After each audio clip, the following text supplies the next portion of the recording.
ভাই, আমরা সবাই মারা যাব, এই কথাটা কি আপনারা বিশ্বাস করেন?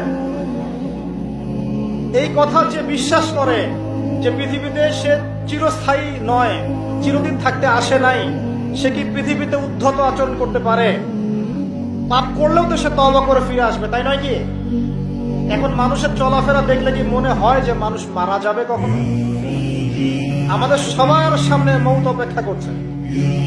এই যে আমরা এখানে যারা বসে আছি, আজকে থেকে হয়তো 50 বছর পর কেউ থাকবে, হতে পারে না?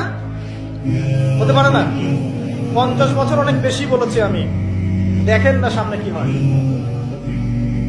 100 বছর পর এখন পৃথিবীতে যারা বেঁচে আছে, এখন 100 বছর পর এর কেউ বেঁচে থাকবে না। প্রত্যেক 100 বছরে জেনারেশন চেঞ্জ হয়ে যায়, জানেন? তো মানুষের চলাফেরা দেখলে মনে হয় মানুষ এখন মৃত্যুবরণ করবে না। মৌতের কোনো ফিকির নাই মানুষের। আল্লাহর সামনে দাঁড়াতে হবে, জবাব দিতে হবে, এই চিন্তা মানুষের মধ্যে নাই।